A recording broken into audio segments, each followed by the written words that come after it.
will hire a president, a commander-in-chief, and leader of the free world. So let's compare their resumes, shall we? One candidate worked at McDonald's while she was in college at an HBCU. HU.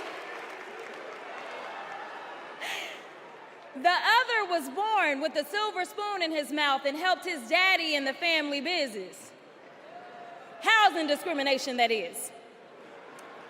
She became a career prosecutor while he became a career criminal.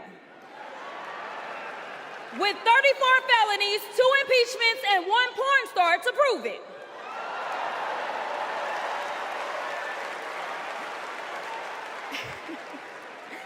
Her entire career as an elected district attorney, attorney general, and senator, she's always worked for one client, the people. Meanwhile, he's a 78-year-old, lifelong predator, fraudster, and cheat, known for inciting violent mobs. Listen, y'all. He's only looked out for one person, himself. As women are dying, he is bragging about overturning Roe. And y'all know I come from Texas. And right now in Texas, come on, Texas. But right now in Texas, they want to institute the death penalty. That is a problem. While Kamala Harris is fighting for our reproductive rights to be restored. She is also the leader we need on the global stage. She helped secure the release of Americans wrongfully detained in Russia. At the same time, he cozies up to his role model, Vladimir Putin, and MAGA holds legislation hostage here at home, critical resources to secure the border, military aid to Ukraine, and even the Farm Bill. She's lived the American dream while he's been America's nightmare.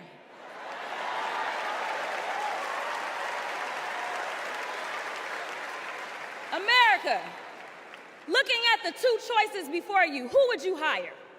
Donald Trump or Kamala Harris?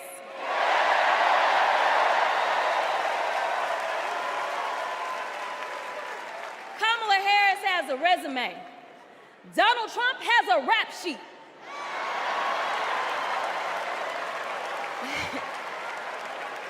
She presides over the Senate while he keeps our national secrets next to his thinking chair.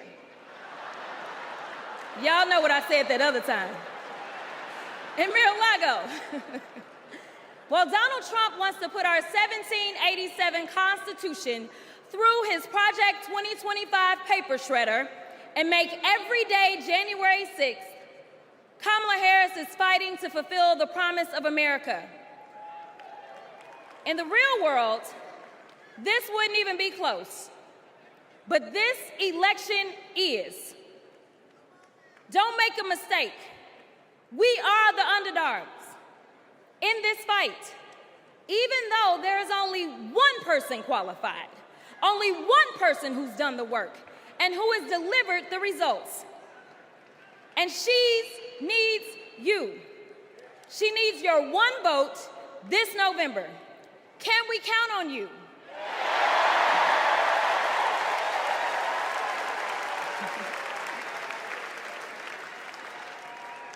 Some of you know a little bit of my history, some of you don't, so let me tell you. I was a public defender.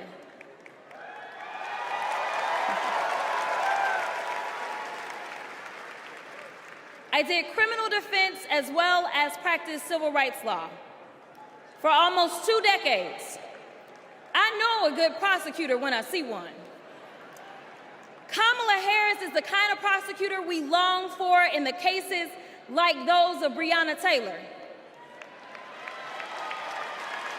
Yeah. She was the first Attorney General in the nation to order that her officers wear body cams, and she started the Back on Track program to reduce recidivism.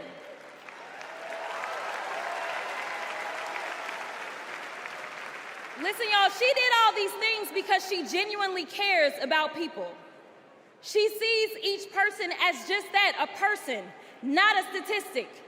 She's proven that since the first day she stepped into a courtroom and said what y'all already heard Hillary say, I did not copy out for her speech.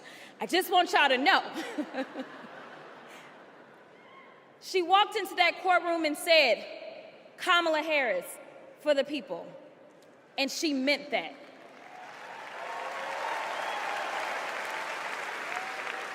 Many of you know her credentials, but what I love about Kamala Harris goes beyond her resume, is that she sees the humanity in everyone. She's the only candidate in this race who is capable of empathy. When I first got to Congress, I wasn't sure I made the right decision.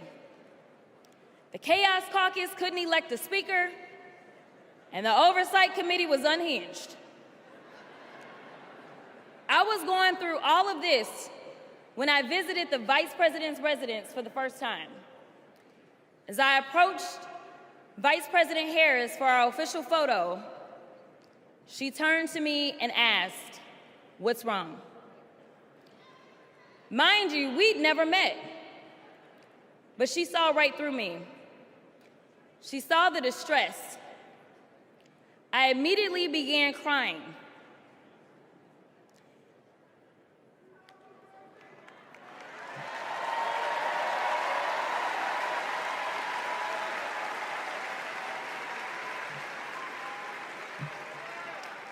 And the most powerful woman in the world wiped my tears and listened.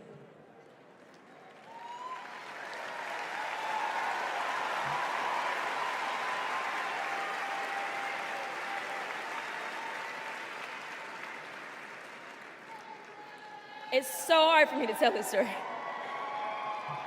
She then said, among other things, "You are exactly where God wants you.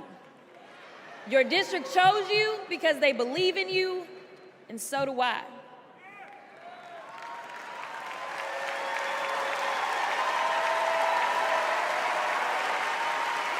I'm gonna stop. Okay. The next month, I went viral for the first of many times to come for hitting Republicans with a dose of their own medicine. That brief but impactful interaction gave me my legislative legs, and I've been running ever since.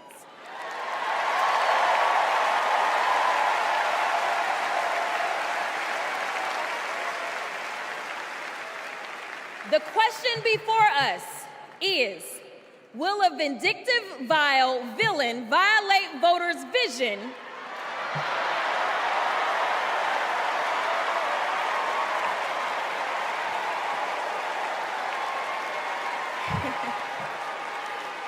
for a better America or not? I hear alliterations are back in style. We deserve better. We deserve a president who can be a bright light in a sea of darkness. One who will pull us forward, because we won't go back. Amanda Gorman said it best: "There's always light if only we are brave enough to see it, if only we are brave enough to be it." Kamala Harris showed me that light. And America, when she is our president, together we will shine as that beacon of hope and freedom around the world once more. God bless y'all.